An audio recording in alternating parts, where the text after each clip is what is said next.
nation, your province, your southern Alberta. From the heart of Lethbridge, it's Bridge City News Weekend Edition with Jeanette Roche. Hello, and thanks for joining us.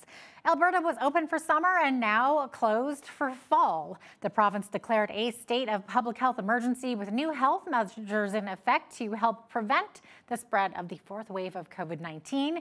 Premier Jason Kenney apologized for the government lifting restrictions too soon, but says the UCP has a plan moving forward.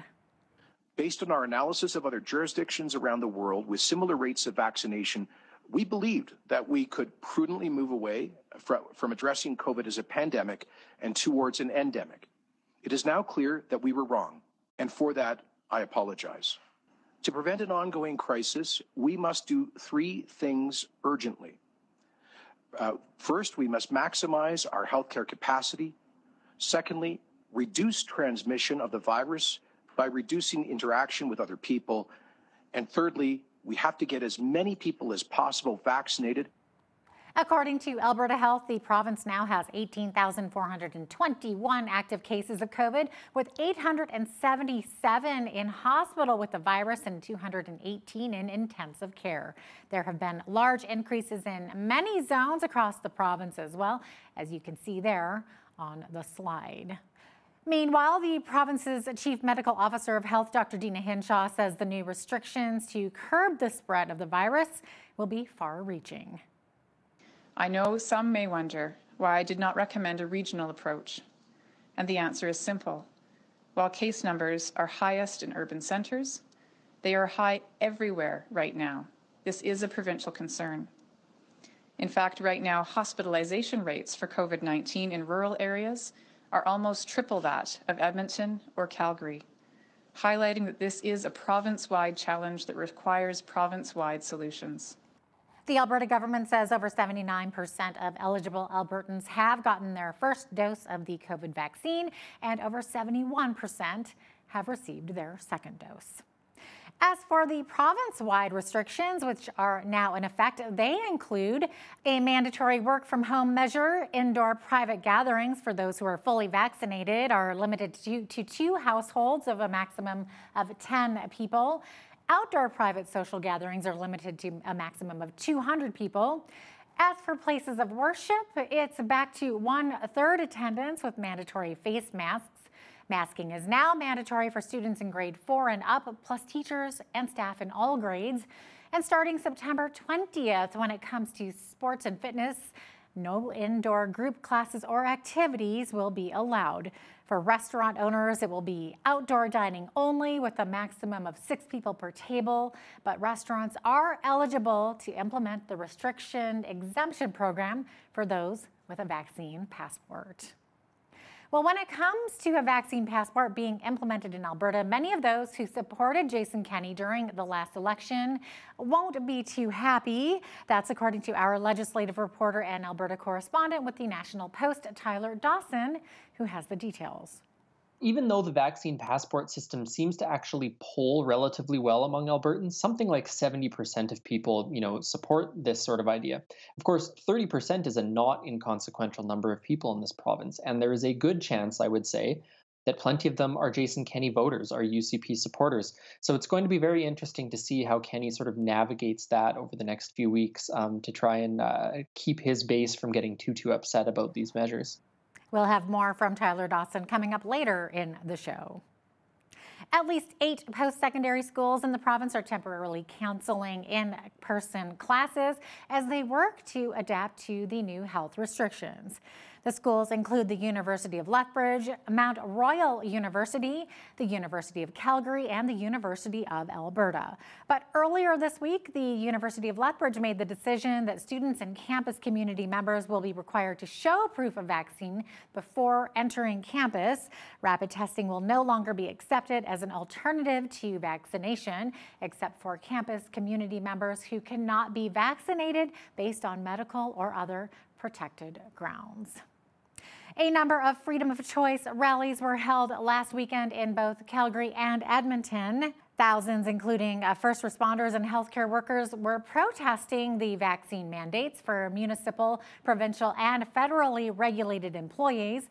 Many held signs reading "No mandatory vaccines, freedom to choose, and freedom of choice."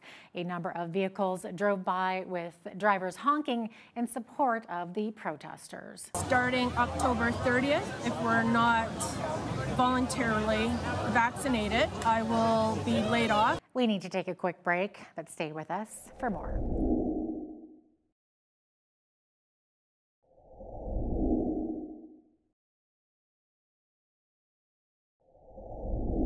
Welcome back. In response to Wednesday's announcement, Alberta businesses were left scrambling to try to figure out the exact details and meeting with their staff. As Carson Marzouk explains, local business owners say they'll be implementing the new vaccine passport as a way to continue with business after a long 18 months.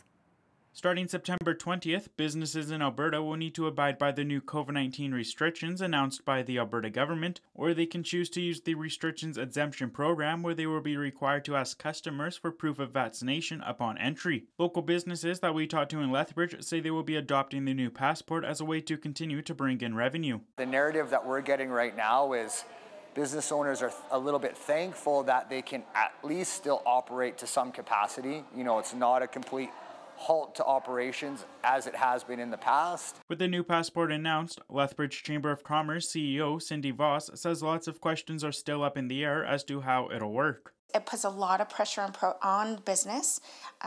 So there's a lot of questions about how do you verify whether somebody's vaccinated or not, what programs are in play. Owner of Honkers Pub and Eatery, Vicky Vandenhoek, says it's not just customers who will be required to show proof of vaccination. The first thing I thought about is which staff do not have vaccines, because it was always been a private matter. It was their choice if they wanted to or not.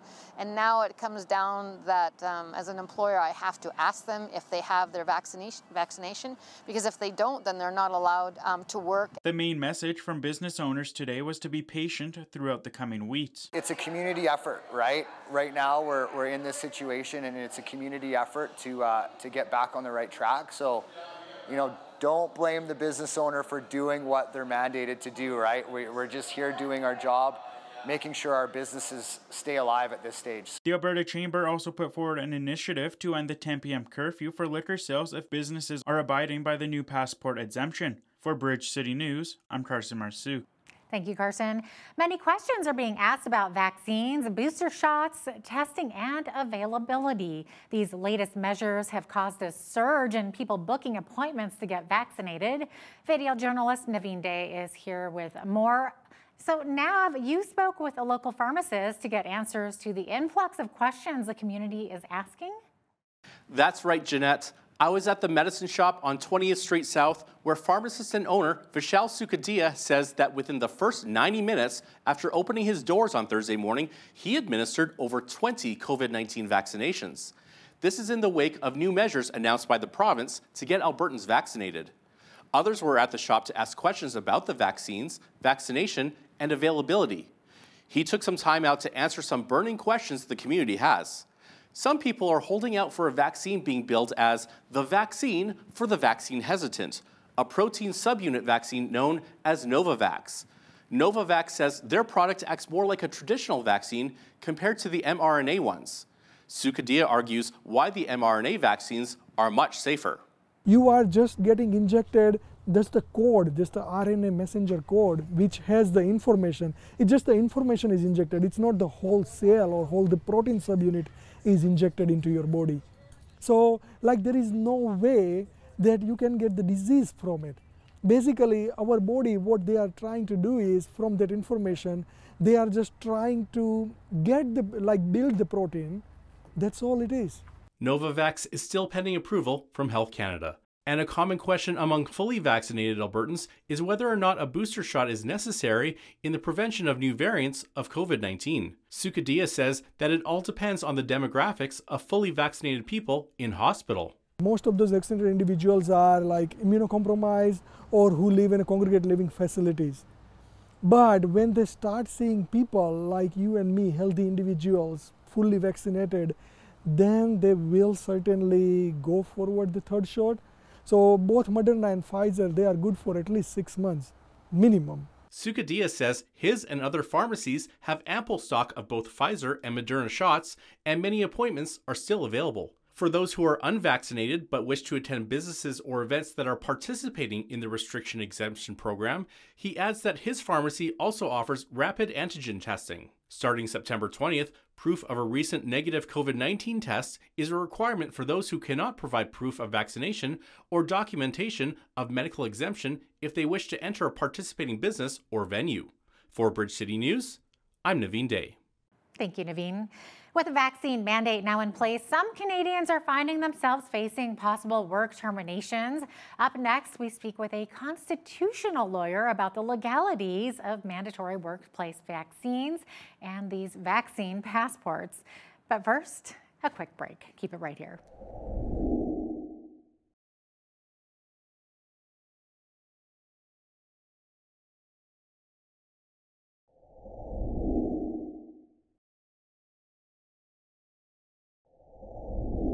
Welcome back. With a vaccine mandate now in place, leading up to this, some Canadians have been finding themselves fighting their organizations, relying on Section 7 of the Charter of Rights and Freedoms, the right to life, liberty, and freedom. I recently spoke with Calgary constitutional and human rights lawyer Carol Crossan on the issue. Here's part 2 of that interview.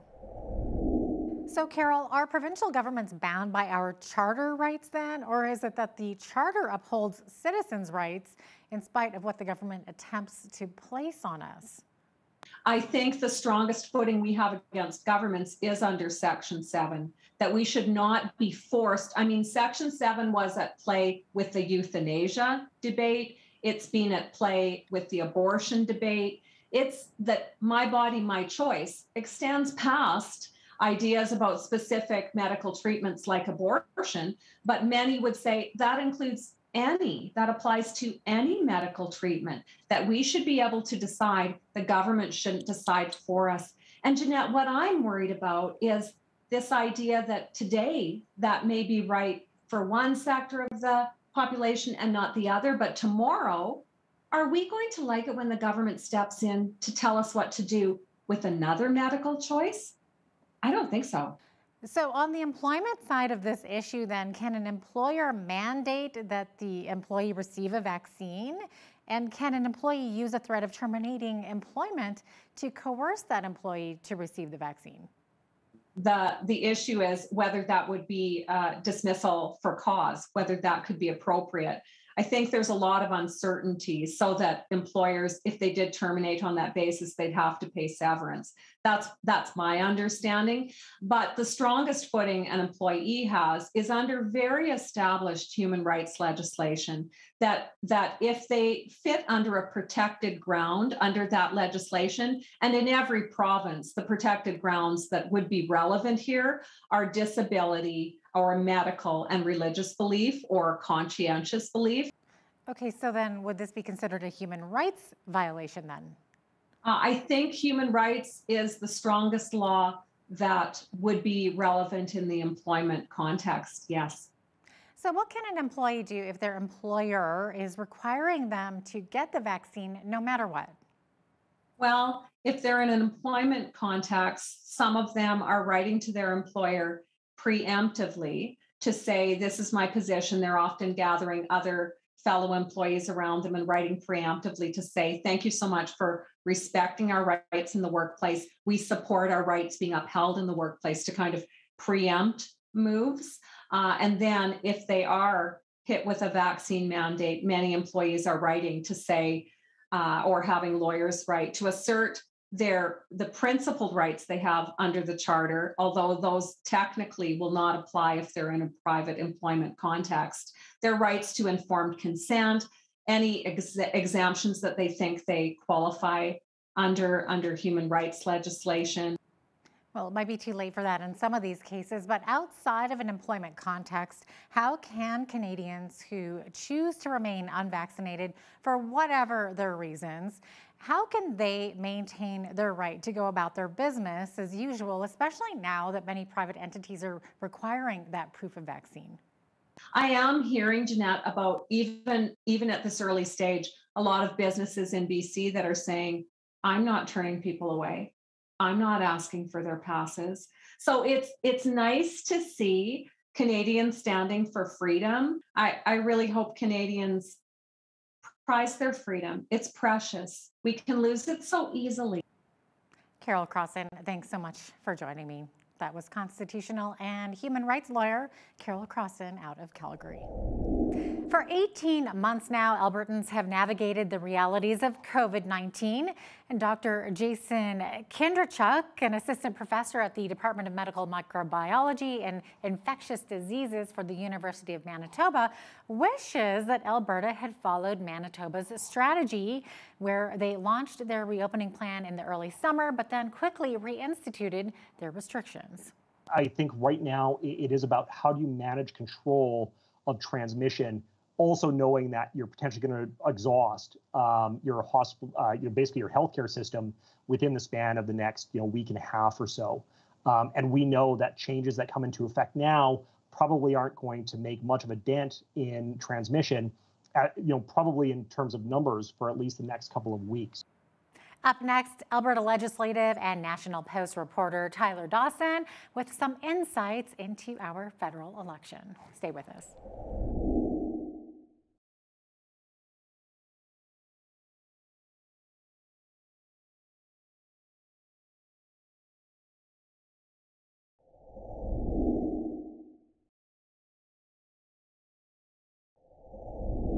Welcome back. With the federal election coming right up, lots of promises are being made on all sides.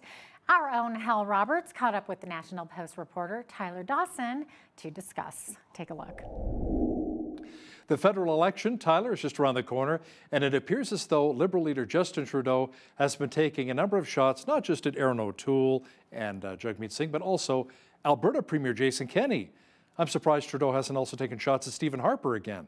Now, Tyler, a number of topics have been discussed during the election campaign, including promises by the Liberals to fund transition for workers out of the energy sector, carbon capture by the Conservatives, and daycare promises by the NDP. Yeah, so the thing about this election that's kind of notable compared to 2019 is that Alberta hasn't played, sort of a central role. Like Western alienation isn't a central role in this election.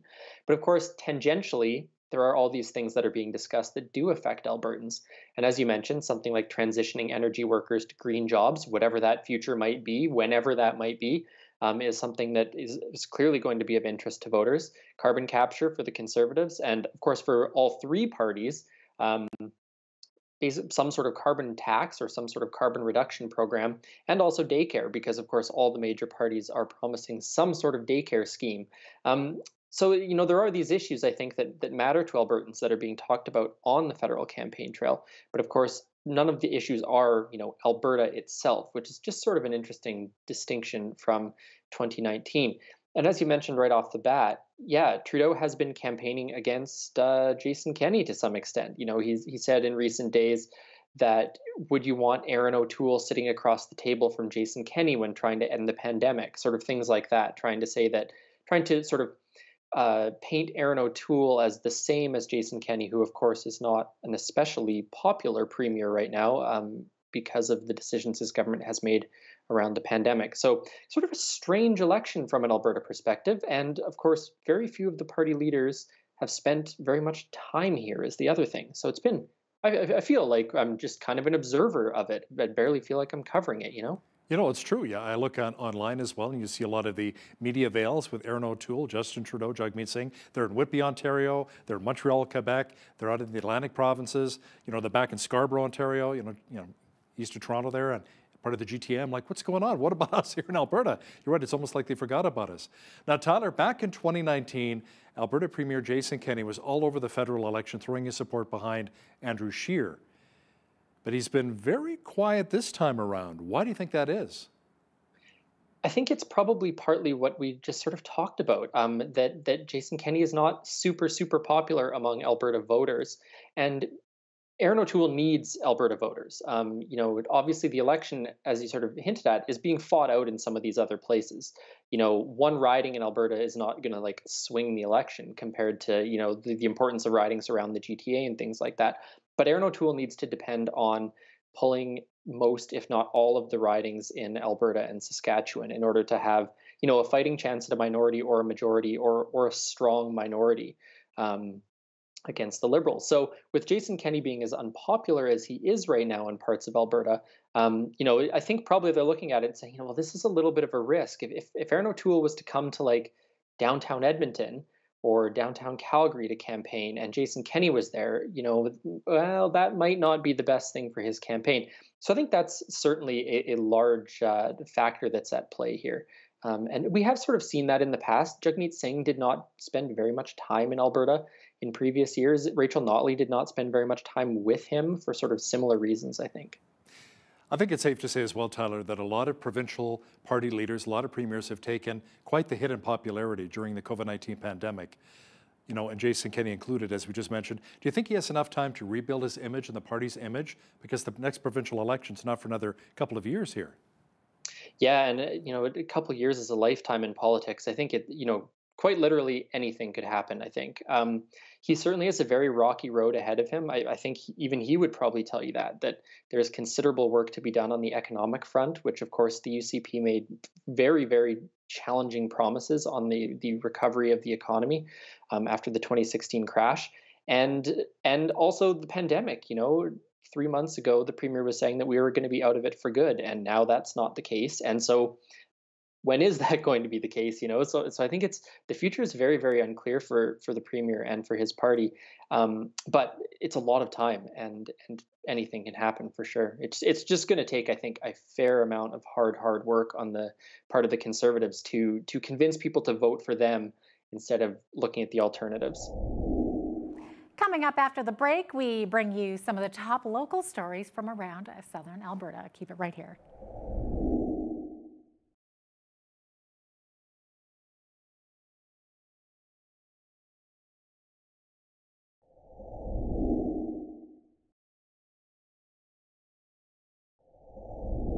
The municipal election is quickly approaching, and Mayor Chris Spearman decided not to seek re-election. Before he leaves office, he spent Tuesday morning addressing the state of the city with community members and stakeholders regarding the ups and downs that he's faced while in office. Carson Marzouk has the details.